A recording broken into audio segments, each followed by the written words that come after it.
À Neuilly-sur-Seine, dans l'un de ces quartiers chics où les façades haussmanniennes cachent des salons dorés et des secrets bien gardés, vivait dans l'ombre une femme dont personne ne retenait le nom. Jeanne Morel, 37 ans, était employée de maison depuis presque 10 ans chez les Lefebvre, une famille influente aux relations politiques bien placées et aux réceptions régulières. Chaque matin, avant même que le jour ne perce les rideaux lourds de velours, Jeanne enfilait sa tenue impeccable et descendait les escaliers de service pour faire tourner la maison. On la croisait sans la voir, comme un meuble utile ou une horloge silencieuse. Elle connaissait les habitudes de chacun, anticipait les demandes sans qu'on les formule et gardait ses pensées pour elle. Les Lefebvre l'appréciaient pour sa discrétion, autant qu'ils la négligeaient dans leurs regards.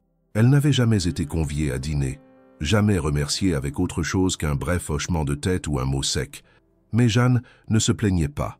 Elle observait, écoutait et effaçait sa propre présence avec une rigueur presque artistique. Ce samedi soir-là, la maison s'illuminait comme rarement. On célébrait l'anniversaire de Madame Lefebvre, un événement mondain très attendu, avec traiteur gastronomique, champagne millésimé et quatuor à cordes prévus pour enchanter les invités triés sur le volet. Dès le matin, Jeanne s'était affairée à faire briller les couverts en argent, disposer les fleurs commandées la veille et superviser la préparation des salons. Chaque détail avait été minutieusement planifié. Et comme toujours, elle serait présente sans exister.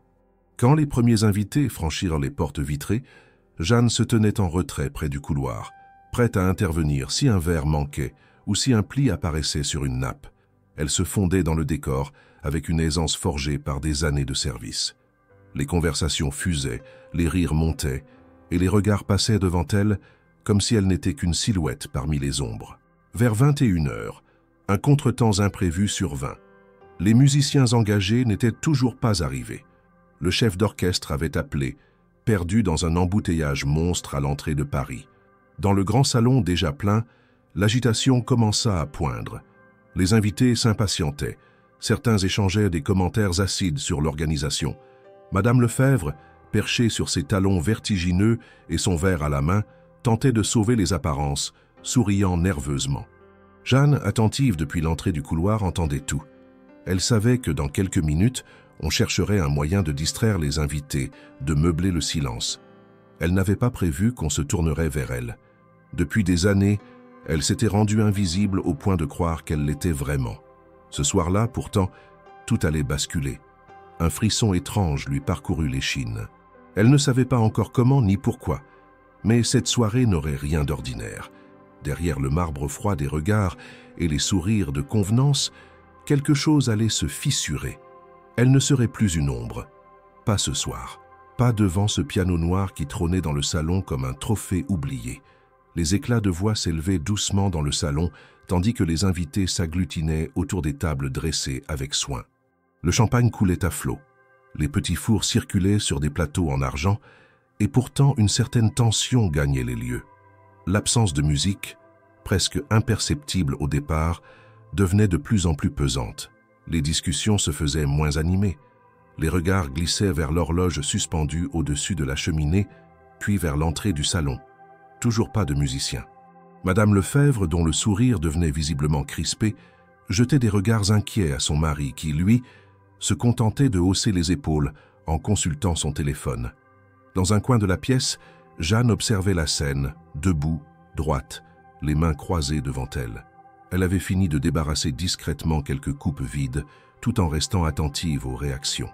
Elle savait que l'absence de l'orchestre, si elle se prolongeait encore, finirait par nécessiter une solution de fortune. Mais jamais elle n'aurait imaginé que cette solution porterait son nom. C'est alors que Madame Lefebvre, d'un ton qui se voulait léger, mais trahissait une nervosité grandissante, s'adressa à l'assemblée tout en jetant un regard appuyé vers le fond de la salle. « Mes amis, je crains que nos musiciens se soient perdus dans les méandres du périphérique parisien, déclara-t-elle avec un petit rire forcé. Quelques sourires polis répondirent, sans conviction. Elle marqua une pause, puis, comme frappée d'une idée soudaine, se tourna vers Jeanne. « Mais attendez, Jeanne, vous jouiez un peu de piano, n'est-ce pas ?» Un silence s'installa aussitôt. Jeanne, figée, ne répondit pas. Ce n'était pas une question, mais un piège déguisé en suggestion. « Allons, juste quelques notes. Pour détendre l'atmosphère, ajouta Madame Lefebvre avec un sourire qui n'atteignait pas ses yeux. Des rires étouffés s'élevèrent de quelques convives qui avaient saisi l'ironie cruelle de la scène. Tous les regards convergèrent vers Jeanne, la femme de ménage devenue soudain le centre d'une attention inconfortable. Elle tenta de protester, la voix à peine audible. « Madame, ce n'est pas… » Mais déjà la maîtresse de maison haussait les sourcils, feignant la surprise. « Allons, ce n'est pas si compliqué. Vous pouvez bien jouer un petit air. Vous avez bien dit, un jour, que vous aviez appris. » En réalité, Jeanne n'avait rien dit de tel à Madame Lefebvre.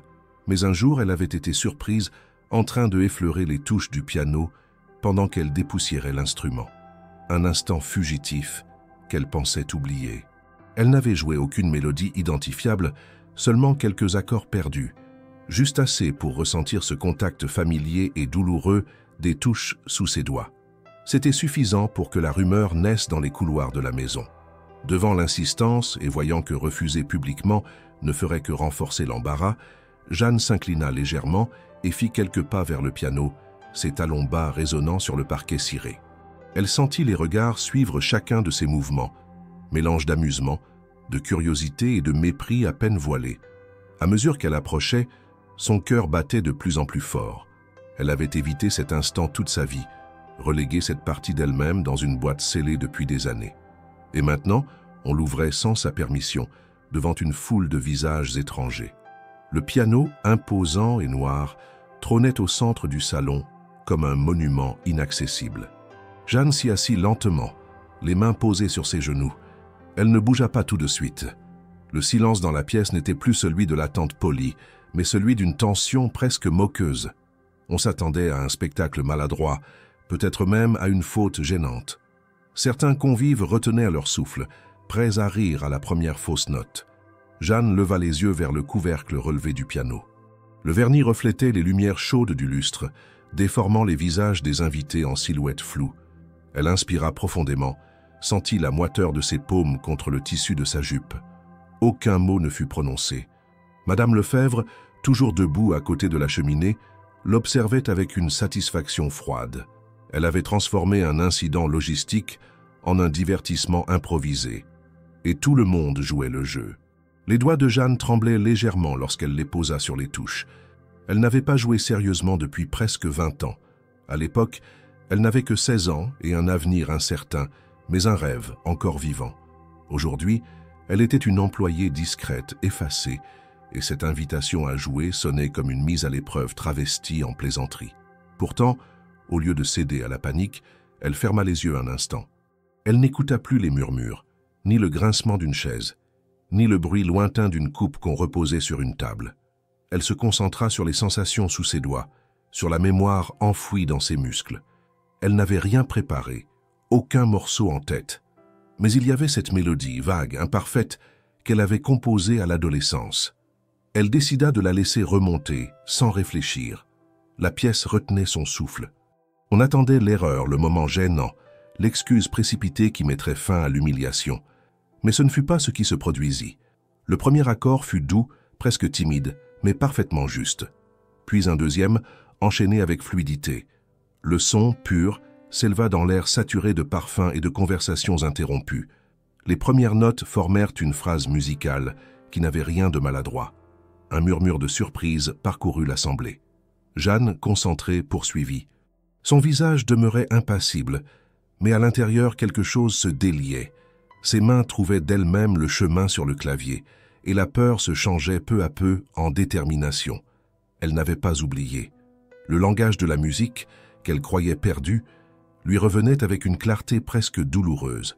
Chaque note semblait effacer une année de silence. Elle ne jouait pas pour impressionner, ni pour répondre à un ordre. Elle jouait pour elle-même, parce qu'elle en était encore capable. Dans le salon, personne ne riait plus. Les vers suspendus à mi-chemin des lèvres, les invités écoutaient, interloqués. Cette femme, qu'ils ne voyaient jamais autrement qu'en uniforme, révélait une facette insoupçonnée. Et pour la première fois, ce n'était pas son statut qui définissait leur regard, mais la beauté de ce qu'ils entendaient. Le jeu avait changé. Jeanne n'était plus un accessoire de la maison. Elle était devenue, en l'espace de quelques mesures, le cœur battant de cette soirée. Lorsque Jeanne Morel s'assit au piano, l'atmosphère dans le salon se modifia subtilement. Ce n'était pas un changement spectaculaire, ni un bouleversement visible, mais plutôt un glissement presque imperceptible dans la manière dont les gens la regardaient.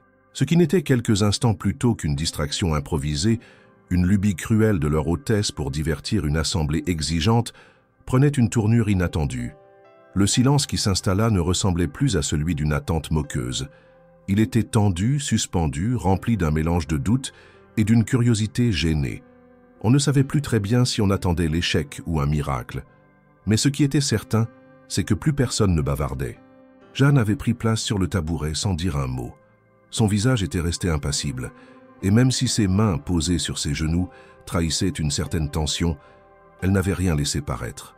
Devant elle, le clavier déroulait sa suite de touches blanches et noires, immobile, silencieux, comme une énigme qu'elle seule pouvait résoudre. Le piano n'était pas inconnu. Elle l'avait nettoyé, épousseté, vérifié des centaines de fois. Elle connaissait chaque imperfection du vernis, chaque petite rayure sur le bord gauche, chaque note légèrement fausse du registre aigu. Mais jamais, depuis qu'elle travaillait ici, elle n'avait osé y jouer réellement. Jusqu'à ce soir. Les invités, désormais massés autour du piano à distance respectueuse, retenaient leur souffle. Certains, debout, croisèrent les bras, perplexes. D'autres s'étaient discrètement installés dans les fauteuils les plus proches. Une femme en robe bleu nuit tenait son verre sans bouger, tandis qu'un homme au costume trop ajusté se penchait légèrement en avant, fronçant les sourcils, comme pour mieux juger ce qui allait suivre. Tous attendaient. Même Madame Lefebvre, pourtant responsable de cette mise en scène, semblait à présent douter de sa propre initiative. Elle fixait Jeanne sans cligner des yeux, les lèvres serrées, le front marqué par une tension visible. Jeanne, de son côté, respirait lentement. Elle sentit sous ses doigts l'écho ancien d'un monde qu'elle avait cru avoir quitté pour toujours. L'arrière de ses mains lui faisait légèrement mal, conséquence des longues heures passées à frotter, plier, récurer. Elle savait que les premières secondes seraient décisives. Il ne s'agissait pas de faire preuve d'un talent extraordinaire. Il suffisait de jouer juste, de rappeler à tous que derrière l'uniforme, il y avait une vie, une histoire, un corps qui avait connu autre chose que les gestes répétitifs du service. Elle ferma les yeux un instant. Il n'y avait pas de magie, pas de souffle venu d'ailleurs, seulement une concentration absolue, née de l'expérience, de la fatigue et de cette mémoire profonde qu'on n'efface jamais vraiment. Elle inspira, expira, puis laissa ses doigts se poser doucement sur les touches. Le contact fut direct, franc. Les touches froides lui renvoyèrent une sensation familière, presque réconfortante. Elle ne se permit aucun regard vers les convives. Ils n'étaient pas là pour elle, ou plutôt, elle n'était pas là pour eux. Pas cette fois. Pendant ces quelques secondes avant que la première note ne retentisse, le silence prit une densité rare. C'était un silence qui parlait, un silence chargé de tous les regards, toutes les attentes, toutes les hésitations. Il ne s'agissait plus d'une simple pause entre deux morceaux de conversation. C'était une attente pleine, lourde, presque douloureuse, le genre de silence qui précède un basculement, et tous, sans exception, le sentaient. Jeanne choisit instinctivement une tonalité mineure. Elle n'avait pas de partition, pas de plan, mais un fragment de souvenir qu'elle allait reconstruire au fil des mesures. Une mélodie sans titre, née autrefois dans une chambre d'adolescente à Lyon, entre deux cahiers d'exercice et un vieux piano droit un peu désaccordé. Elle se souvenait encore du motif principal, d'une progression d'accords un peu mélancolique, mais pleine d'élan. C'était tout ce qu'il lui fallait pour commencer. Pas pour prouver quoi que ce soit, mais simplement pour jouer. Et dans cet instant suspendu, quelque chose changea imperceptiblement dans sa posture. Elle redressa légèrement le dos, desserra la mâchoire et laissa le poids de ses bras guider le mouvement. Elle n'était plus l'employée qu'on avait forcé à s'exposer. Elle n'était pas non plus une artiste en quête de reconnaissance. Elle était une femme qui, pour la première fois depuis longtemps, reprenait contact avec une part oubliée d'elle-même. Tout dans la pièce semblait s'être figé.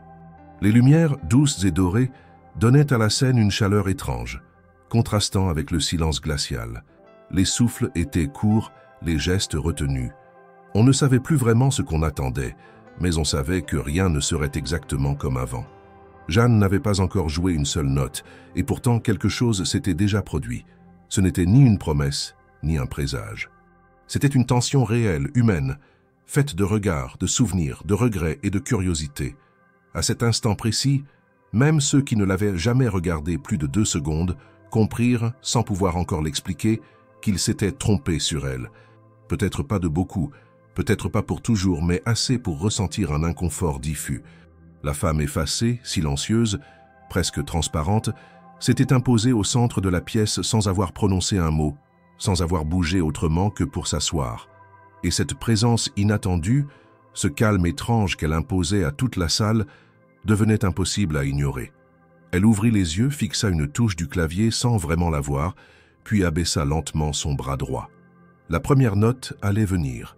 Le silence, dense comme un tissu épais, était à son comble. On aurait pu entendre tomber une aiguille. Mais tout ce qu'on attendait, c'était ce son unique, cette première vibration qui dirait enfin ce que personne n'osait formuler, que ce moment, né d'un ordre condescendant, allait devenir tout autre chose. Lorsque la première note s'éleva, claire et maîtrisée, une onde de stupeur traversa la salle. Le son ne tremblait pas, ne cherchait pas sa place.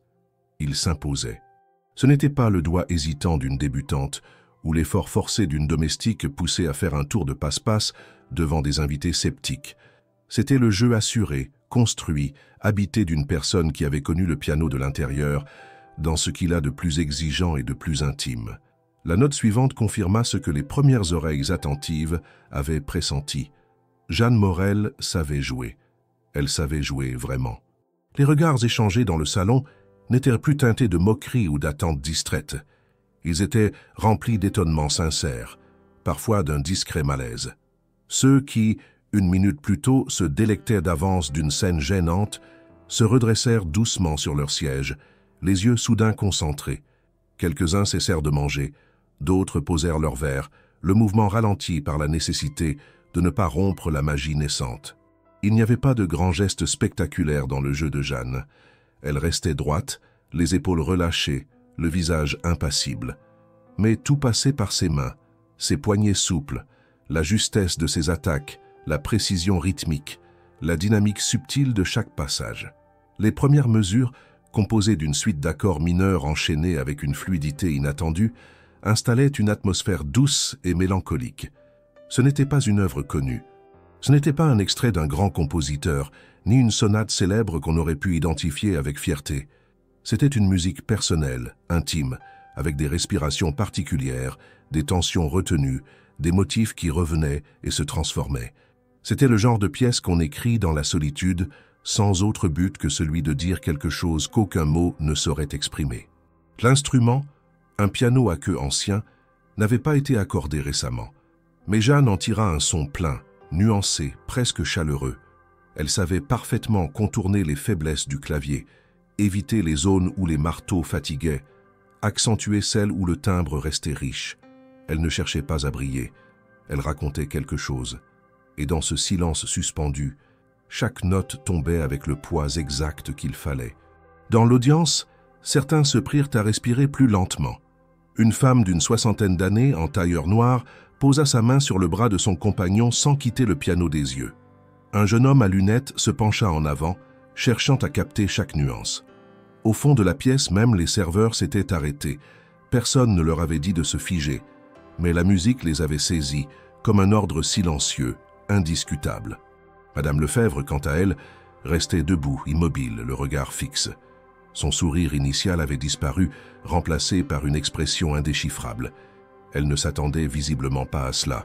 Ce qui avait commencé comme une petite humiliation bien ordonnée, une manière de remettre à sa place une domestique un peu trop présente, devenait une démonstration de maîtrise impossible à nier. Son autorité semblait tout à coup déplacée, dérisoire. Elle tenta de retrouver contenance en saisissant sa coupe de champagne, mais la main tremblait légèrement. Jeanne, de son côté, poursuivait sans un mot. Elle entra dans la deuxième partie de sa pièce avec une montée en tension douce, un passage plus rythmé, structuré autour de triolets discrets et d'une main gauche plus présente. Le tout restait sobre, mais impossible à ignorer. L'effet n'était pas spectaculaire, mais progressif, profond. La musique se déployait comme une confidence, et les invités, malgré eux, devenaient témoins d'un dévoilement qu'ils n'avaient pas cherché, mais qu'ils ne pouvaient plus fuir. Personne ne parlait, personne ne riait. L'atmosphère était devenue presque solennelle, mais sans lourdeur. C'était l'étrange gravité de ceux qui assistent à un moment vrai, inattendu, irréductible. On ne savait pas ce qui surprenait le plus, que Jeanne sache jouer à ce niveau ou que ce niveau existe tout court derrière le visage effacé de celle qui, depuis des années, passait les aspirateurs en silence. Ce renversement subtil de la dynamique sociale frappa plusieurs personnes à la fois. Chacun, à sa manière, prenait conscience que leur perception de Jeanne n'était qu'une construction commode, une étiquette appliquée sans effort, sans curiosité. Et maintenant, cette femme imposait sans parler une réalité plus vaste, plus riche. Le pouvoir de son jeu résidait précisément là. Elle ne cherchait pas à impressionner, elle ne réclamait rien. Elle jouait. Et dans cette simplicité absolue, elle révélait leur superficialité. À mesure que la pièce avançait, Jeanne se laissait guider par l'émotion, mais sans excès. Elle ne forçait rien, ne s'emportait jamais. Elle construisait lentement, patiemment, une structure musicale faite de motifs répétés, de nuances délicates, d'harmonies inattendues. C'était à la fois modeste et bouleversant. On sentait qu'elle avait vécu avec cette musique, qu'elle en connaissait les moindres contours. Ce n'était pas une démonstration technique, c'était un témoignage. À la fin de la pièce, elle ralentit progressivement, laissant la tension redescendre. Les dernières mesures furent jouées avec une douceur extrême, presque murmurée. Puis, après l'accord final, elle retira ses mains du clavier et les laissa retomber sur ses genoux. Elle ne salua pas. Elle ne bougea même pas tout de suite. Le silence persista quelques secondes, épais, total. Puis un premier applaudissement, timide mais franc, retentit du fond de la salle. D'autres suivirent. Peu à peu, les invités se mirent à applaudir, d'abord prudemment, puis avec plus d'assurance. Certains se levèrent. Quelques-uns, sincèrement émus, échangèrent des regards sans mots. Jeanne ne répondit pas. Elle baissa légèrement la tête, se leva doucement et quitta le tabouret avec une dignité tranquille. Elle n'avait pas demandé cet instant, mais elle l'avait habité. Et désormais, plus personne ne pouvait dire qu'il n'avait rien vu. Alors que les applaudissements s'estompaient doucement dans le salon, Jeanne Morel se tenait immobile, les mains encore marquées par la vibration du dernier accord. Elle n'attendait rien. Elle n'espérait pas de reconnaissance, encore moins d'admiration. Mais ce moment suspendu, rare, lui avait ouvert une brèche que des années de silence et de labeur avaient scellée. Elle sentait dans son souffle le retour d'une sensation oubliée, celle d'être à sa place, l'espace d'un instant. Elle ne regardait pas les invités, ne cherchait pas à lire leurs expressions. Tout se passait ailleurs, loin de ce salon richement décoré. C'était à l'intérieur que tout remontait. Son pas discret l'éloigna du piano et la ramena vers les couloirs qu'elle connaissait si bien. Personne n'osa l'arrêter. Elle franchit la porte de service et s'engouffra dans l'escalier étroit qui menait à la cuisine. Là, dans ce refuge silencieux, où l'on n'entendait plus que les rumeurs étouffées de la fête, elle s'adossa au mur et ferma les yeux. Les images vinrent sans qu'elle ne les appelle. Ce n'étaient pas des souvenirs qu'elle cultivait, ni des pensées réconfortantes. C'étaient des fragments bruts, enfouis sous les couches d'une vie passée à servir, à effacer, à survivre. Elle revit la petite salle du Conservatoire de Lyon, avec ses murs défraîchis et son vieux piano droit, usé par des générations d'élèves. Elle avait 14 ans lorsqu'elle y jouait tous les samedis matins, après avoir pris le bus seule depuis le quartier populaire où elle vivait avec sa mère. Il faisait souvent froid. Les vitres étaient embuées et elle portait toujours le même manteau, trop grand, récupéré d'une cousine. Mais quand elle s'asseyait devant le clavier, le reste disparaissait. L'extérieur n'avait plus de prise sur elle. Son professeur, M. Albin, un homme austère à la voix grave, ne souriait jamais, mais croyait fermement à la discipline et au potentiel.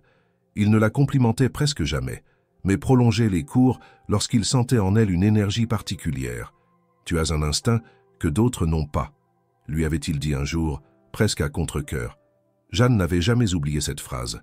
Elle l'avait rangée au fond de sa mémoire, comme une flamme discrète à ne jamais laisser s'éteindre, mais la flamme n'avait pas résisté à la réalité. Quand sa mère était tombée malade, Jeanne avait quitté l'école à 16 ans pour travailler. Les factures s'accumulaient, les aides sociales tardaient, et le piano dans tout ça n'avait plus sa place. Elle avait essayé de continuer, seule, en cachette, sur un clavier emprunté à la bibliothèque municipale. Mais le temps manquait, l'énergie aussi. Elle avait enterré la musique avec les autres rêves de jeunesse, pensant que c'était la seule manière d'avancer.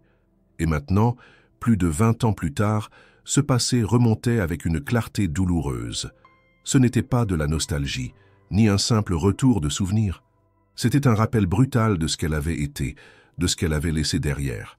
Elle ne regrettait pas ses choix, ils n'en avaient jamais été vraiment. On ne choisit pas de travailler à 17 ans, de laver des vitres au lieu de lire des partitions. On obéit à la nécessité, on suit la pente la moins raide. Dans la cuisine, l'odeur de citron et de détergent lui parut soudain étrangère.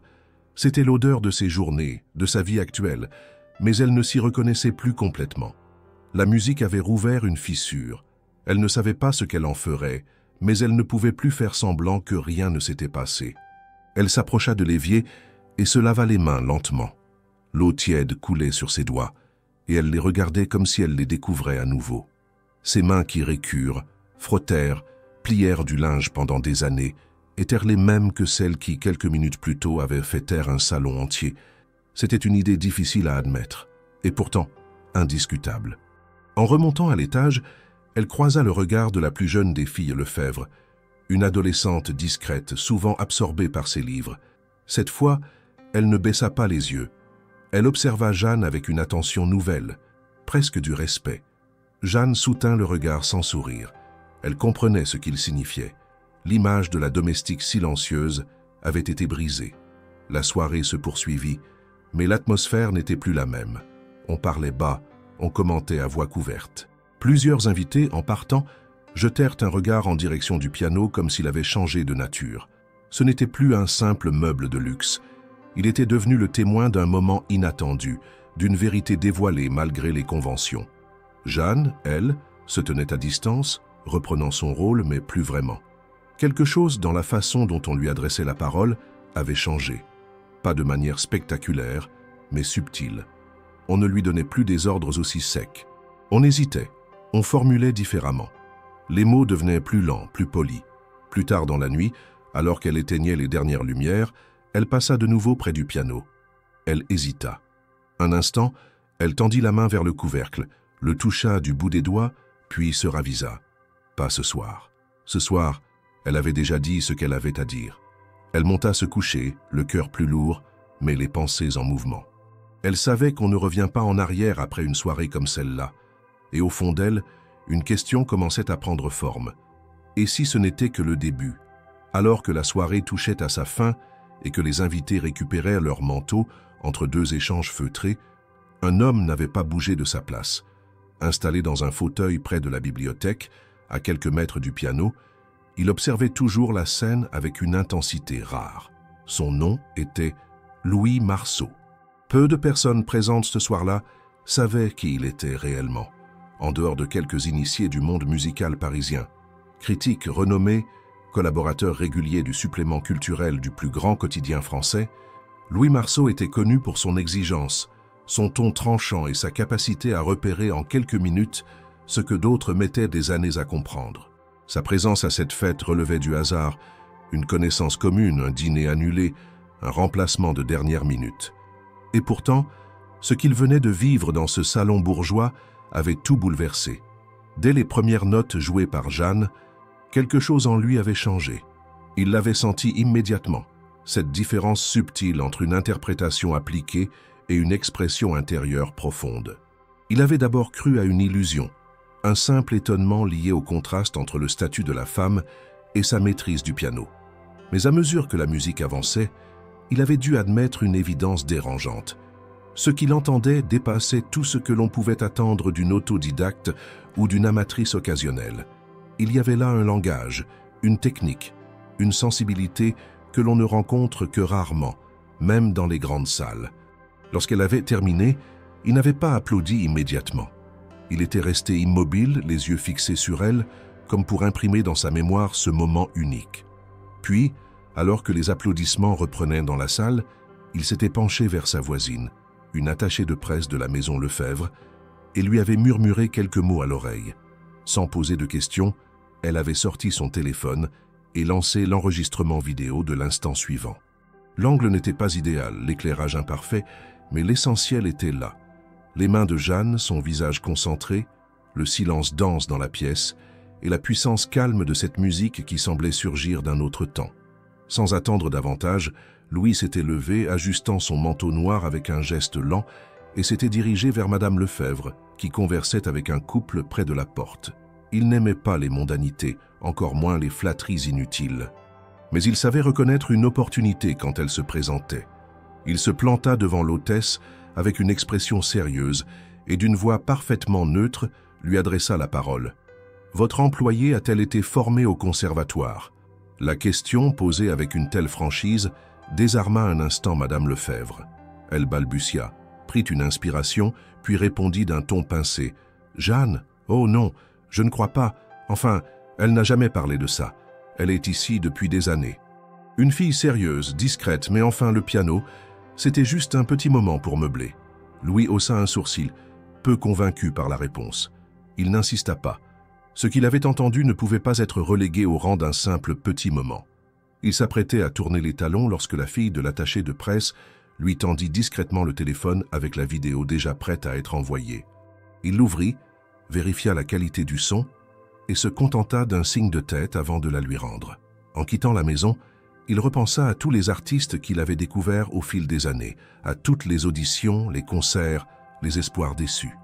Jeanne n'était pas comme les autres. Elle ne ressemblait à personne, elle n'avait pas cherché à se montrer. On l'avait forcée. Et c'est précisément dans cette contrainte qu'elle avait révélé une force qu'aucun artiste en représentation ne parvient à simuler. C'était cela qui l'avait bouleversée. Elle n'avait rien demandé. Elle avait juste joué, avec une honnêteté absolue. Il savait, dès cet instant, qu'il ne pouvait pas laisser cette histoire disparaître dans l'oubli d'une soirée privée. Pendant ce temps, dans la maison, Jeanne était retournée à ses tâches. Elle avait lavé quelques verres oubliés, replié les nappes, vérifié la fermeture des fenêtres. Elle ne savait rien de ce que Louis Marceau avait vu, de ce qu'il préparait déjà dans son esprit méthodique. Pour elle, la soirée était terminée, et demain serait un jour comme les autres. Pourtant, quelque chose d'imperceptible avait changé. Elle ne le savait pas encore, mais un regard porté sur elle, un regard différent de tous ceux qu'elle avait subis jusqu'à présent, venait de remettre sa trajectoire en mouvement. Le salon était presque vide à présent. Le piano, toujours ouvert, semblait encore vibrer du passage de ses mains. Jeanne l'effleura en passant, par habitude, pour en vérifier la poussière. Mais cette fois, son geste fut plus lent, plus chargé. Elle ne savait pas encore qu'à cet instant précis, une vidéo était en train d'être envoyée par message privé à plusieurs contacts influents du monde musical parisien, accompagnés de quelques mots sobres mais percutants. À voir absolument. Louis Marceau, de retour chez lui, n'attendait pas de réponse immédiate. Il connaissait le rythme de ces milieux. Il savait aussi que les vraies découvertes demandaient plus que des vues et des partages. Elles exigeaient du contexte, de la compréhension, de l'engagement, et c'était exactement ce qu'il s'apprêtait à offrir à Jeanne. Pas une faveur, pas une charité, un cadre pour qu'elle décide ce qu'elle voulait faire de ce qu'elle possédait encore. Ce n'était pas une main tendue, c'était une porte entrebâillée, libre à elle de l'ouvrir. Au petit jour, alors que l'aube se levait sur Neuilly-sur-Seine, Jeanne Morel se réveilla dans la fatigue de l'effort physique. Ses muscles encore contractés par le stress et l'émotion, elle se demanda si tout ce qu'elle avait vécu la veille n'était pas le fruit d'un songe trop intense pour être réel. Le silence de sa petite chambre de bonne était familier et sécurisant, bien que toujours légèrement empreint de la rudesse de sa vie quotidienne. Elle se leva, prépara son petit déjeuner avec la routine qu'elle connaissait depuis des années, un café fort, 2 tartines beurrées, puis ce moment de flottement avant d'entamer la journée. Elle redescendit dans la cuisine, où la maisonnée reprenait son cours habituel, le bruit étouffé des domestiques, les premières intonations de voix des patrons, le cliquetis régulier de la vaisselle, tout cela la rassura. La vie suivait son fil, aussi implacable qu'avant. Elle s'installa près de la fenêtre, regarda dehors, mais son esprit était ailleurs. Elle repensait à la musique, à cette sensation, à nouveau présente, de se sentir à sa place. Elle se força à chasser les idées, à enfouir cette sensation encombrante et déroutante. Elle n'avait rien demandé, rien voulu. Tout s'était imposé à elle. Vers la fin de la matinée, elle entendit frapper à sa porte. C'était la fille de sa voisine, encore adolescente, excitée comme si elle rapportait le dernier bulletin d'une boutique de mode. « Tu ne vas pas croire ce qui arrive », lui lança-t-elle, avant même de pousser la porte. Intriguée, Jeanne la fit entrer. Elle tenait son téléphone en main, les yeux brillants d'effarement. « Regarde ça, c'est toi. T'es devenu, tu sais, célèbre. » D'un air incrédule, Jeanne s'approcha, plissa les yeux juste assez pour distinguer une vidéo qui tournait en boucle. On y voyait Jeanne jouant au piano, concentrée, immobile, les mains maîtrisant les touches avec une assurance que la jeune fille seule aurait difficilement cru possible si on lui avait raconté. La vidéo se partageait déjà sur plusieurs réseaux sociaux. On y lisait la légende accrocheuse. L'employé de maison qui a fait taire une salle entière. Les commentaires défilaient, fascinés, admiratifs, parfois incrédules. Plusieurs personnes parlaient d'un talent brut, d'un moment, photo d'un silence qui vaut 1000 mots. Jeanne restait bouche bée. Elle n'avait jamais possédé de téléphone intelligent, encore moins de compte sur un réseau social. Et pourtant, là, elle était devenue sujet de conversation dans toute la sphère numérique. La jeune fille, un peu gênée, lui tendit l'appareil qu'elle lâcha presque, comme si ce qu'elle voyait était trop lourd pour être porté d'une seule main. Jeanne crut à un mauvais rêve, une fausse alerte. Elle demanda à voir les notifications, les noms qui commentaient. Ses yeux glissèrent sur les écrans surchauffés et elle lut des mots d'approbation. Une émotion incroyable. Quel contraste entre la discrétion et la puissance. Elle mérite les projecteurs. Pour la première fois peut-être, elle sentit le poids de ce qu'elle avait fait vibrer. Non pas dans une salle de musique, mais dans un univers de regards anonymes, curieux, admiratifs. Tout cela était plus intense qu'un simple compliment volé au détour d'un couloir. Les heures suivantes furent étranges. Jeanne repassait mentalement chaque touche effleurée, chaque regard entendu, et se demandait comment cela avait été perçu comme un acte de rupture collective. C'était elle dans la vidéo, mais pas la Jeanne effacée à qui on ne donnait jamais la parole. Elle regarda encore, puis éteignit l'appareil. Elle ne voulait pas voir plus. Trop d'émotions d'un coup. Elle allait simplement continuer son travail comme si rien ne s'était passé. Mais le monde avait changé. Un messager apporta bientôt une lettre. Une invitation à auditionner dans un conservatoire parisien. Une note avec cachet sobre et nom manuscrit posé dans l'entrebâillement de la porte. Jeanne la plia, la roula, puis la fit disparaître dans une poche intérieure de son tablier. Elle ne la lut pas tout de suite. Plus tard, peut-être. Ce jour-là, elle reprit son service avec les mêmes gestes. Ranger la vaisselle, replacer les coussins, absorber les ordres secs. Mais à l'intérieur, quelque chose s'était fissuré. Ce n'était pas un rêve. C'était la réalité irrémédiable d'un talent révélé, non pas à cause de ses ordres, mais malgré tout. Et cette fissure était désormais une porte. Une porte ouverte par quelque chose qu'elle n'avait jamais cherché à ouvrir, mais qu'il avait trouvé. Elle nettoya une flûte en verre, la tendit à l'un des invités qui partait et, sans en avoir conscience, eut une main plus assurée, un geste plus affirmé. Ses yeux, brillants de quelque chose qu'elle n'avait jamais montré, se levèrent, proprement, bien au-delà des limites de la maison Lefebvre. Et elle sut, silencieusement, sans dire un mot, que rien ne pourrait plus la rendre invisible. Dans les jours qui suivirent la soirée, un climat étrange s'installa dans la maison Lefebvre. Ce n'était pas une tension visible ou exprimée en mots, mais plutôt un changement de ton, de rythme, d'attitude. Chaque membre de la famille semblait vouloir revenir à la normalité, mais cette normalité s'était irrémédiablement effondrée. Ce que Jeanne avait fait ne pouvait pas être effacé, ni réduit à une anecdote embarrassante.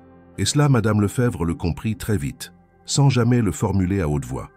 Le premier signe de ce malaise latent fut le silence. D'ordinaire, les ordres étaient brefs, directs, parfois secs, mais constants. On lui demandait de nettoyer ici, d'apporter cela, de vérifier ceci. À présent, les demandes devenaient plus rares, plus froides, parfois transmises par l'intermédiaire d'une autre employée. Il y avait dans les gestes de Madame Lefebvre une distance calculée, presque glaciale. Ce n'était plus l'indifférence ordinaire des rapports hiérarchiques, mais une forme de gêne mal dissimulée.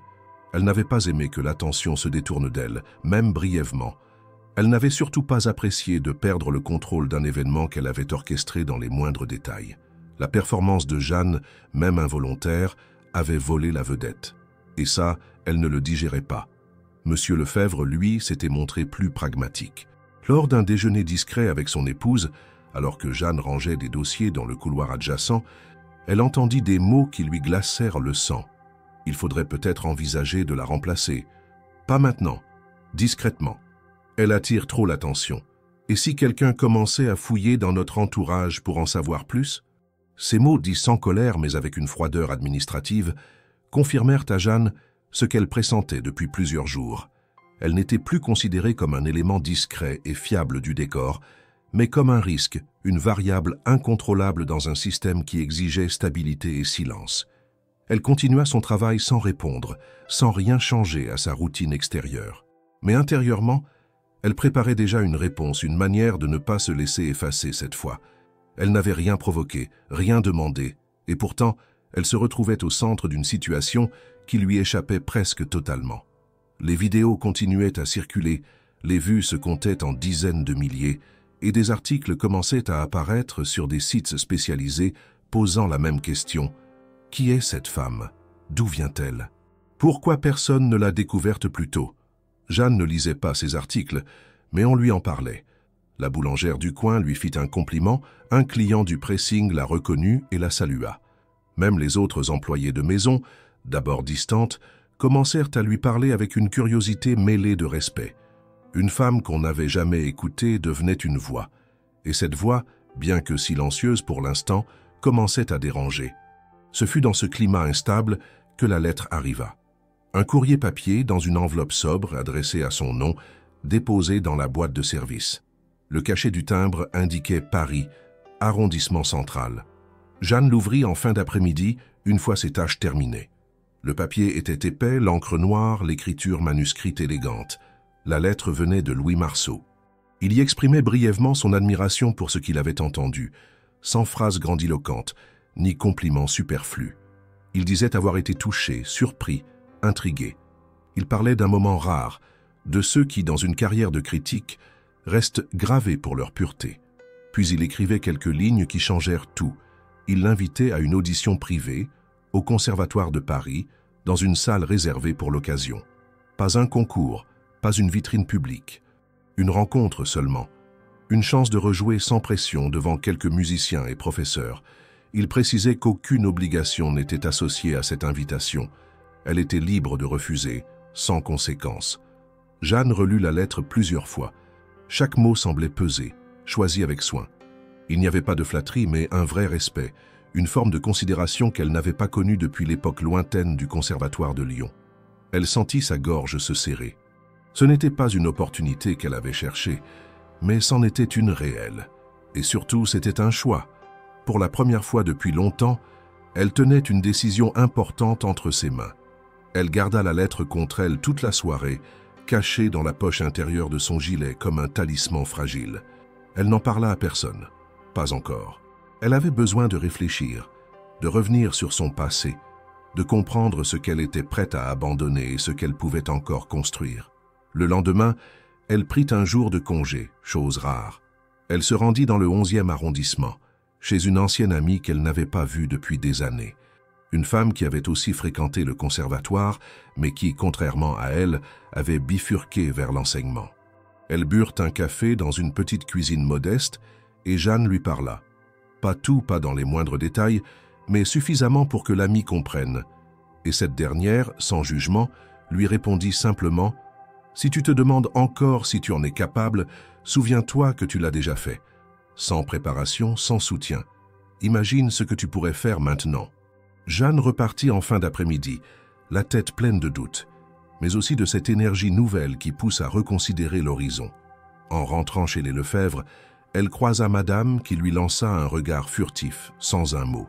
Ce silence-là ne l'intimidait plus. Elle savait qu'elle était en train de redevenir actrice de sa propre vie. Ce qui viendrait ensuite dépendrait d'elle, rien que d'elle.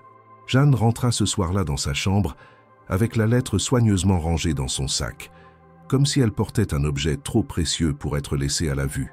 Le monde semblait identique à celui de la veille. Les murs beiges, les couloirs étroits, les chuchotements dans la cuisine, les horloges qui marquaient la fin de chaque tâche comme une ligne de départ pour la suivante. Mais dans son esprit, rien n'était plus pareil. Il n'y avait pas de certitude encore, pas de décision claire.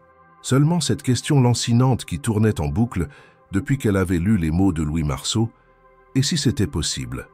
Assise sur son lit étroit, les mains posées sur ses genoux, elle regardait la lettre dépliée, posée sur la couverture. Elle relisait certains passages à voix basse, comme pour les ancrer dans la réalité. Vous avez éveillé quelque chose que peu de musiciens éveillent, une émotion sans décor, une vérité musicale. Ces mots, elle avait du mal à les accepter.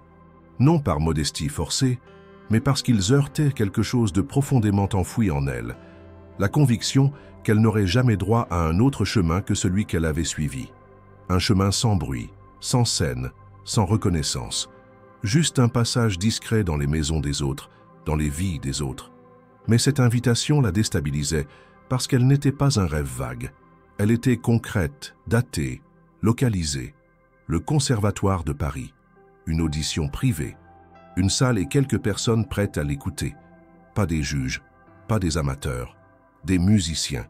Des gens qui comprendraient ce qu'elle joue, pas parce qu'elle leur rappellerait une belle histoire, mais parce qu'ils sauraient entendre ce que ses mains racontent sans qu'elle ait besoin de parler.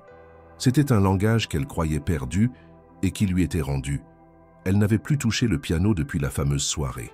Chaque fois qu'elle croisait le regard de l'instrument, elle ressentait un mélange de nostalgie, de crainte et d'envie. Il n'était plus un meuble, il était devenu un miroir qui lui renvoyait une image d'elle qu'elle n'était pas encore prête à assumer pleinement. Mais cette nuit-là, après avoir rangé la lettre dans son tiroir, elle se leva sans bruit, traversa le couloir désert et retourna discrètement au salon. Elle s'approcha du piano, releva le couvercle avec précaution et s'assit. Cette fois, elle ne joua pas pour un public, elle ne joua pas pour se prouver quelque chose.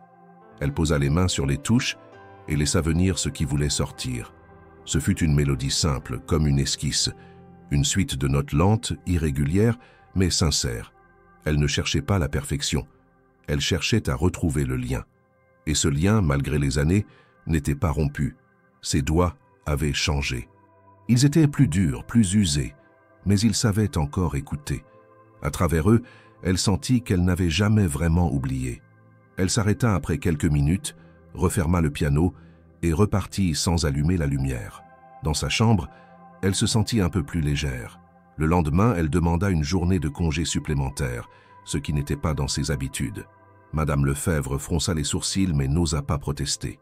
L'ambiance dans la maison s'était tendue depuis l'épisode du piano, et Jeanne, bien qu'elle ne l'ait jamais revendiqué, avait gagné un poids nouveau dans les silences. Elle se rendit à la gare, prit un train en direction du sud, vers Lyon. Elle n'y avait pas remis les pieds depuis plus de 15 ans. Elle n'avait jamais eu de raison valable d'y retourner. Sa mère était décédée, son appartement avait été vidé, son passé refermé comme un chapitre écrit trop tôt. À son arrivée, elle marcha longtemps sans but précis. Elle reconnut certaines rues, certaines vitrines, même si la ville avait changé. Puis elle arriva devant le vieux conservatoire. Le bâtiment avait été rénové, mais les portes restèrent les mêmes. Elle resta là, sur le trottoir, quelques minutes, comme si elle attendait qu'un souvenir en sorte pour venir l'embrasser ou la repousser. Elle n'entra pas. Elle n'en avait pas besoin. Elle venait juste chercher une trace, un ancrage. Elle termina sa journée dans un café près de la place Bellecour, où elle retrouva sa vieille amie d'enfance, Claire, avec qui elle avait partagé autrefois des partitions, des confidences et quelques rêves de concerts imaginaires. Claire, désormais professeure de musique dans un collège, l'accueillit avec une chaleur calme, sans exclamation ni effusion. Elles parlèrent longtemps, d'abord de choses banales, puis, lentement, Jeanne lui raconta ce qui s'était passé. Pas dans les moindres détails, mais avec suffisamment de vérité pour que Claire comprenne. Lorsqu'elle lui montra la lettre, Claire ne la lut pas tout de suite. Elle la regarda dans les yeux et dit simplement « Tu peux encore y croire, tu n'es pas obligé de recommencer une carrière, tu peux juste te redonner le droit de jouer. » Cette phrase l'accompagna tout le trajet du retour. Elle ne pensait pas en termes de carrière, elle ne cherchait pas la gloire. Ce qu'elle voulait, plus que tout, c'était rejouer sans honte, sans peur, sans permission. Et cette audition, même si elle ne débouchait sur rien de concret, représentait cela, une réappropriation. Lorsqu'elle rentra chez les Lefebvre, la maison semblait plus silencieuse que d'habitude. Elle croisa le regard de la fille cadette, qui lui adressa un léger signe de tête. Jeanne répondit avec un mince sourire. Elle monta dans sa chambre, sortit la lettre du tiroir et cette fois, elle se saisit d'un stylo pour écrire une réponse. Quelques phrases seulement, droites, sobres, sans effet. Elle acceptait. Elle viendrait. Elle n'était plus certaine de rien, mais elle viendrait. Parce qu'elle le devait à celle qu'elle avait été. Parce qu'elle le devait à celle qu'elle était devenue. Le matin de l'audition, Paris était recouverte d'un ciel uniforme gris tendu, comme si la ville elle-même retenait sa respiration. Jeanne se leva tôt. Elle ne dormit que par fragments, réveillée plusieurs fois par les pensées qui tournaient en boucle dans sa tête. Elle s'habilla simplement, comme toujours, une chemise propre, un pantalon sombre, un manteau discret. Elle noua ses cheveux en chignon, serra ses chaussures et glissa dans son sac les partitions manuscrites qu'elle avait retrouvées au fond d'un vieux carnet. Rien de spectaculaire, aucun artifice. Elle ne venait pas pour séduire, elle venait pour jouer. Le Conservatoire de Paris était un lieu qu'elle n'avait jamais osé rêver fréquenter, même dans les années où elle croyait encore que la musique serait son avenir. En marchant dans les couloirs aux murs tapissés de portraits d'anciens prodiges, elle ressentit une forme de vertige. Elle ne portait pas l'assurance des jeunes élèves qui traversèrent les couloirs à grandes enjambées, partitions sous le bras, mais elle ne se sentait pas à sa place non plus dans la catégorie des intrus. Elle avait été invitée, elle avait été entendue, elle avait été reconnue, et maintenant, elle était ici. C'était suffisant pour lui permettre d'avancer. Elle fut reçue avec courtoisie par une secrétaire, qui l'orienta vers une salle de répétition isolée. Là, l'attendait un piano à queue impeccable, au noir brillant, comme une version idéalisée de celui de la maison Lefebvre. Dans un coin, assis derrière une petite table de bois, Louis Marceau leva les yeux vers elle et lui adressa un simple signe de tête. Autour de lui, 3 autres personnes étaient présentes. Un professeur de piano, une compositrice contemporaine et un directeur adjoint du conservatoire. Aucun ne parlait. Tous observaient. Jeanne s'approcha du piano sans saluer excessivement, sans s'excuser, sans chercher à se justifier. Elle s'assit, régla le tabouret, inspira, puis sortit de son sac les quelques feuilles pliées qu'elle posa à sa droite. Elle ne jouerait pas un morceau célèbre.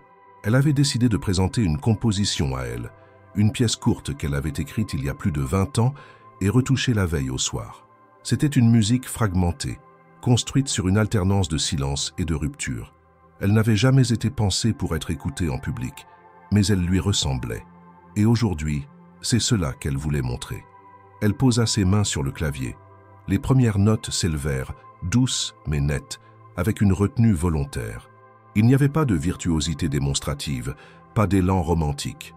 Il y avait de la clarté, de la tension maîtrisée, des contrastes francs, comme une parole que l'on pèse avant de la prononcer. Au fil des mesures, son jeu gagna en intensité. La main gauche, ferme et régulière, imposait une structure. La main droite, plus libre, explorait des nuances fines, presque murmurées. Les silences devenaient des respirations, pas des absences. Chaque pause disait quelque chose.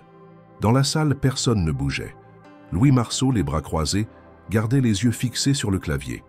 Les 2 autres hommes prenaient occasionnellement quelques notes sur leur carnet, sans rompre leur concentration.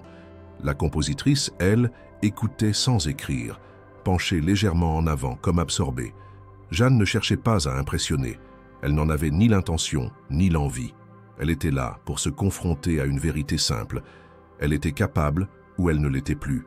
Et à mesure qu'elle jouait, elle sentit que cette capacité n'avait jamais disparu.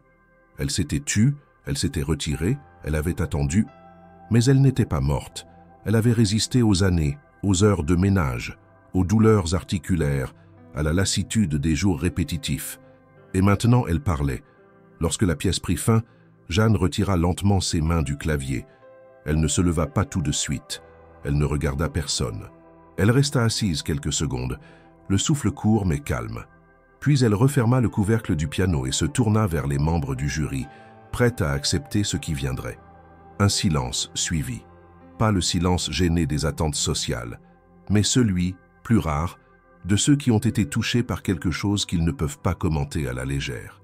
C'est Louis Marceau qui prit la parole le premier. Il remercia Jeanne d'être venue, d'avoir partagé sa musique. Sa voix était posée, neutre, mais son regard trahissait une émotion contenue.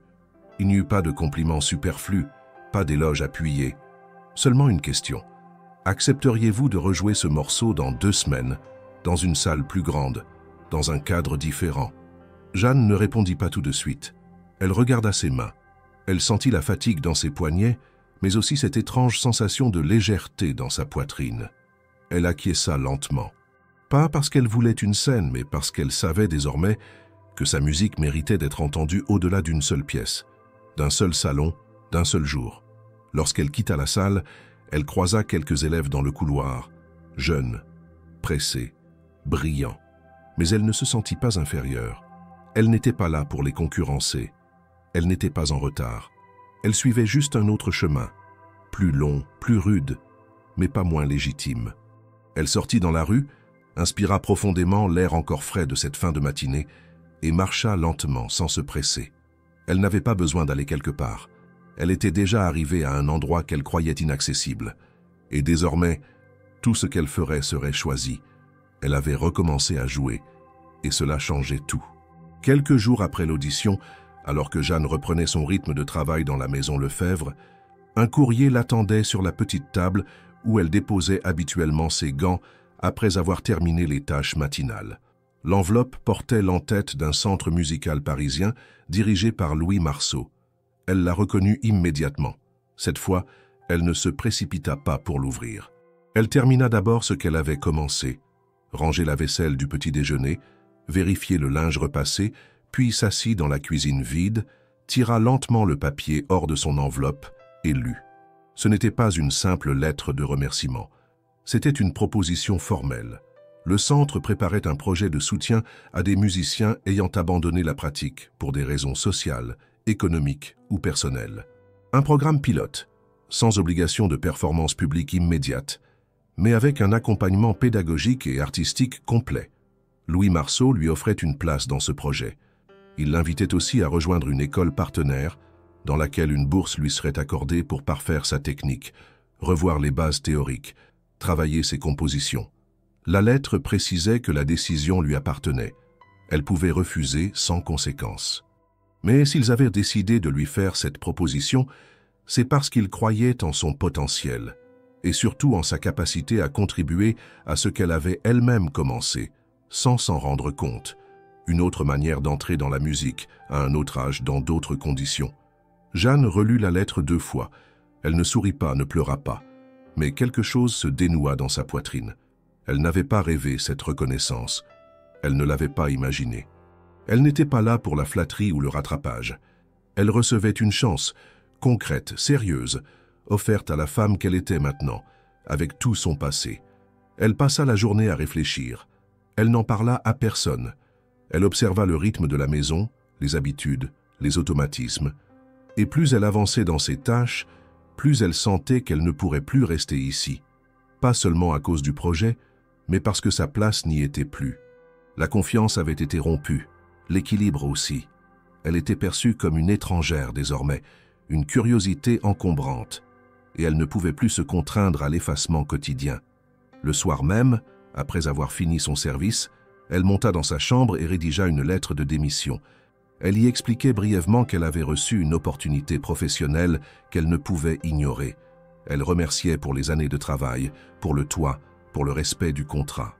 Elle ne mentionna ni la soirée, ni le piano, ni les tensions récentes. Ce n'était pas un règlement de compte, c'était une décision.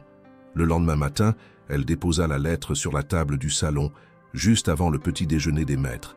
Elle ne resta pas pour entendre la réaction. Elle avait déjà préparé ses affaires. Elle sortit par la porte de service avec sa valise modeste, un manteau fermé jusqu'au cou et le regard droit. La réaction de Madame Lefebvre ne se fit pas attendre. Moins de 2 heures plus tard, Jeanne reçut un message laconique sur son ancien téléphone portable professionnel, déjà désactivé. « Dommage que vous ne nous ayez rien dit plus tôt. Bonne chance. » Aucun remerciement, aucun mot personnel. Juste une phrase, comme on clôt une note de service. Mais ce manque d'élégance ne l'atteignit pas. Elle avait franchi la ligne. Elle s'était choisie. Et ce geste-là valait plus que n'importe quelle formule de politesse. Les jours suivants, Jeanne découvrit un nouveau rythme. Elle intégra le programme sans bruit dans un bâtiment discret du 10e arrondissement, loin du faste, loin des apparences. Les premiers cours furent exigeants. Elle dut retrouver des habitudes, réapprendre des gestes, accepter les remarques. Mais elle ne recula pas. Elle n'attendait pas de traitement particulier. Elle était là pour travailler. L'équipe pédagogique fut rapidement impressionnée par sa capacité d'adaptation. Elle progressait vite, écoutait beaucoup, parlait peu mais posait des questions précises. Elle travaillait ses compositions entre 2 séances, souvent seule, dans une petite salle que le conservatoire lui mettait à disposition en fin de journée. Elle s'autorisait à chercher un son, une structure, un motif, avec une rigueur que ses années de service domestique lui avaient appris à maintenir. Un après-midi, alors qu'elle sortait d'une session d'harmonie, un journaliste culturel l'attendait dans le hall. Il voulait faire un portrait, une interview, raconter son parcours. Elle refusa poliment. Pas encore. Elle n'était pas prête à devenir une image. Elle voulait d'abord devenir une musicienne à part entière, pas une histoire à sensation. Malgré elle, des articles commencèrent à paraître. Des critiques évoquaient cette ancienne employée révélée dans une soirée privée. Des vidéos circulaient encore, et des personnalités du milieu musical mentionnaient son nom. Elle était désormais identifiée comme une exception, mais elle ne cherchait pas ce statut. Elle voulait durer, apprendre, transmettre. Dans les mois qui suivirent, elle fut sollicitée pour participer à des tables rondes, des masterclass, des rencontres pédagogiques. Elle accepta parfois à condition qu'on parle de musique, pas de sa vie passée. Ce n'était pas la femme de ménage devenue pianiste, c'était une pianiste qui avait travaillé comme femme de ménage. La nuance était essentielle pour elle. Elle s'installa dans un petit appartement loué à proximité du centre, au 11e arrondissement. Une pièce lumineuse, un coin cuisine, un matelas au sol et surtout un piano droit en bois clair qu'on lui prêta en attendant qu'elle puisse en acheter un. Elle y passait des heures, parfois jusqu'à minuit sans voir le temps passer. Un soir, elle reçut un message de la fille cadette des Lefebvre. Simple, touchant. « Merci pour la musique. Je n'ai jamais oublié. » Jeanne ne répondit pas, mais ce message resta gravé dans sa mémoire, parce qu'il venait de la seule personne de cette maison qui avait regardé au-delà de l'uniforme, parce qu'il rappelait, sans insister, que la musique n'avait pas été qu'un acte isolé. Elle avait laissé une trace. Et désormais, c'était à elle d'en faire quelque chose de plus grand. Dans son nouveau quotidien, Jeanne découvrait une forme de liberté qu'elle n'avait jamais connue. Tout ce qui composait son ancienne vie, les horaires figés, les instructions données à la hâte, les regards évités, s'était effacé pour laisser place à un espace de création, d'apprentissage, de transmission. Elle n'était plus définie par ce qu'elle servait ou par ce qu'elle nettoyait. Elle se construisait désormais à partir de ce qu'elle produisait, de ce qu'elle jouait, de ce qu'elle offrait par son travail musical. Les débuts ne furent pas simples. Loin du regard indulgent du public qui l'avait applaudi lors de la soirée chez les Lefebvre, elle faisait face maintenant à des exigences concrètes. Doigté à perfectionner, partition à analyser, exercices techniques à répéter. Elle ne se plaignait pas. Elle accueillait chaque remarque comme une avancée. Ce n'était pas un retour aux études, c'était une affirmation. Elle reprenait une formation qu'elle n'avait jamais vraiment eu la chance d'achever. Elle passa des semaines dans un rythme soutenu, cours individuels de piano, sessions collectives d'improvisation, conférences sur l'histoire de la musique. Les journées étaient longues, parfois épuisantes, mais jamais elle ne se sentit de trop. Jamais elle ne se demanda si elle avait le droit d'être là.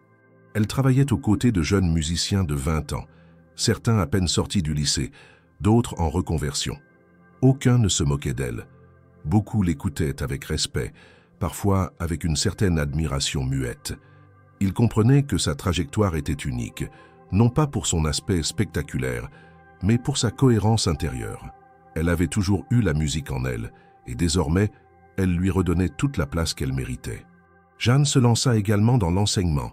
Cela commença de manière informelle, lorsqu'un professeur lui proposa de donner quelques heures à des enfants dans un centre culturel du quartier.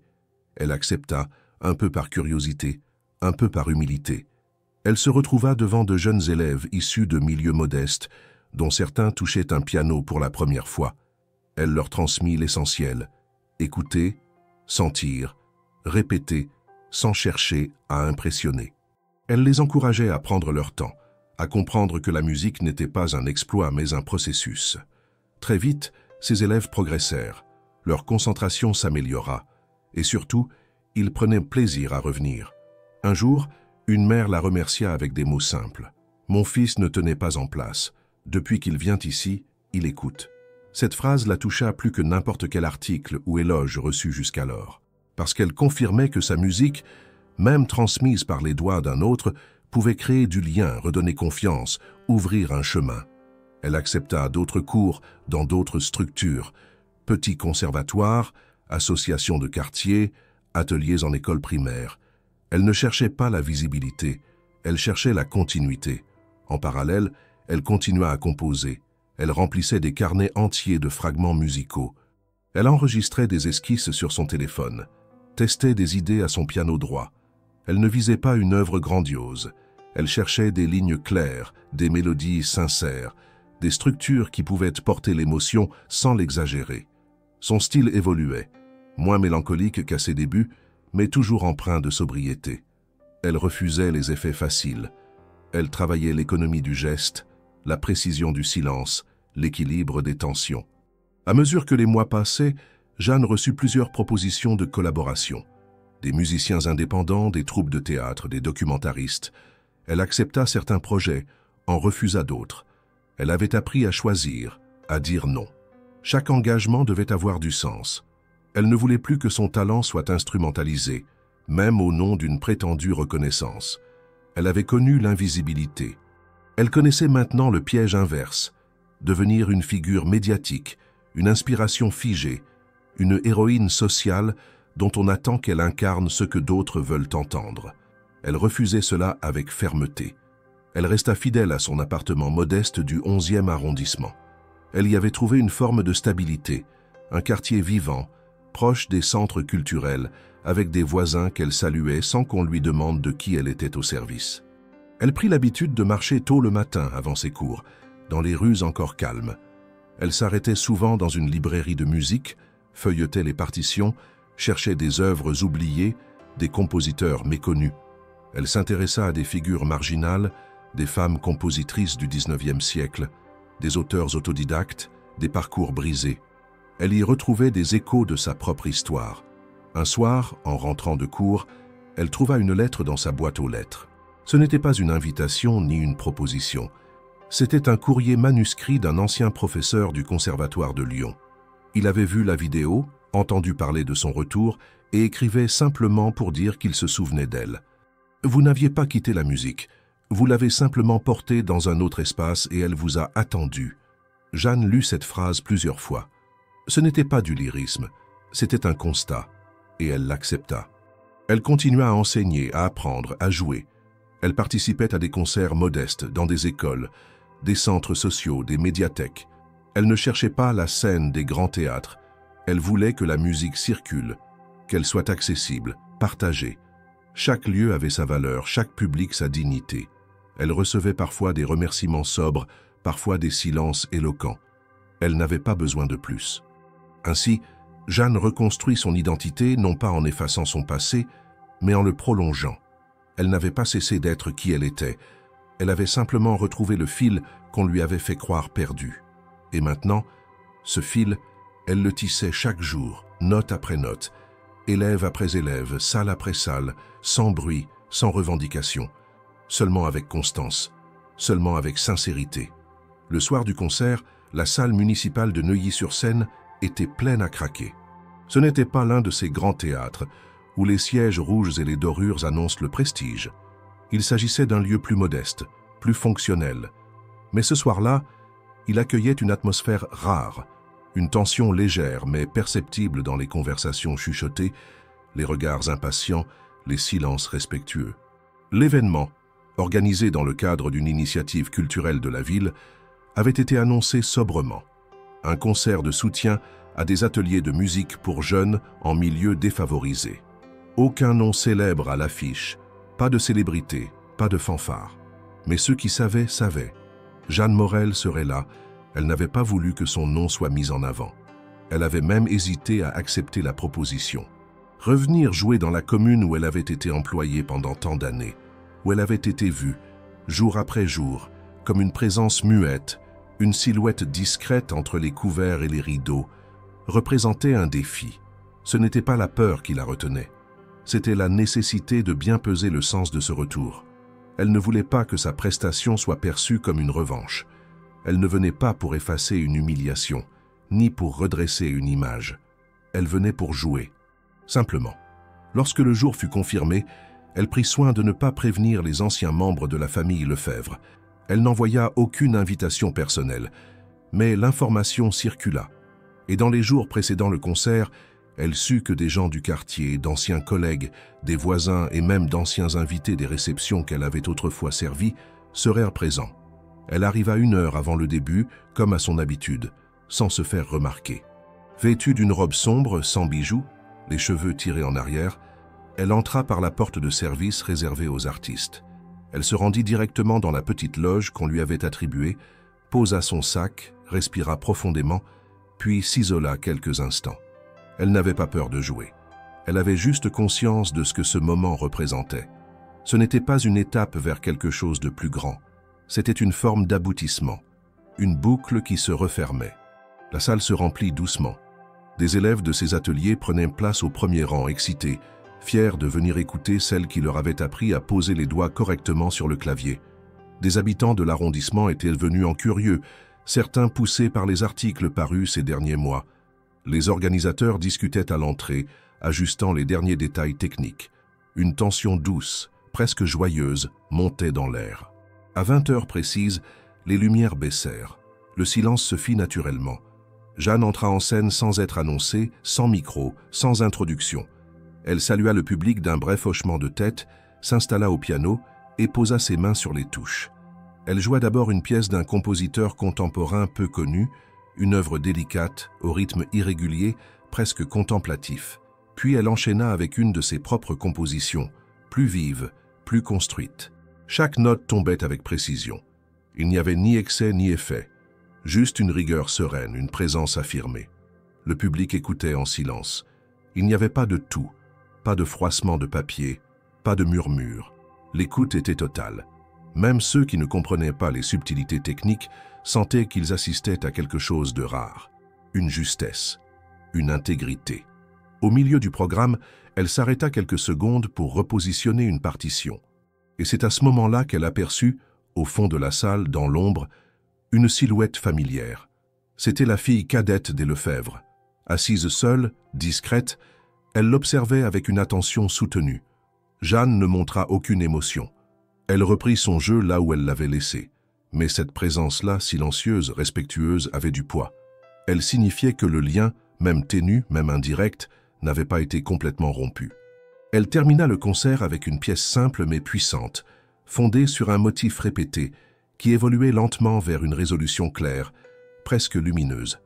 À la dernière note, elle retira ses mains du clavier, se leva, salua une fois, et sortit sans attendre les applaudissements. Mais ceux-ci arrivèrent, longs, francs, nourris. Pas des applaudissements d'encouragement ou de surprise, mais d'adhésion. On la remerciait de ce qu'elle avait donné. On reconnaissait ce qu'elle était devenue. Elle rejoignit les coulisses, accepta quelques poignées de main, répondit poliment à 2 journalistes culturels présents. Elle refusa de donner une interview sur place. Elle promit de réfléchir. Elle voulait rester dans la musique, pas dans la parole. Sur le chemin du retour, dans la nuit calme, elle traversa les rues qu'elle connaissait par cœur, les mêmes qu'elle empruntait autrefois, fatiguée, après les longues journées de ménage. Mais ce soir, elle les foulait autrement. Pas comme quelqu'un qui revient, mais comme quelqu'un qui habite enfin sa propre vie. Dans son appartement, elle ôta ses chaussures, s'assit devant son piano droit et rejoua les premières mesures de la pièce finale. Juste pour elle, juste pour entendre. Elle n'avait plus besoin de prouver. Elle était là, elle jouait. Et cette fois, elle savait que ce qu'elle exprimait serait entendu. Peut-être pas par tous, peut-être pas toujours, mais assez pour continuer. Elle ferma doucement le couvercle du clavier.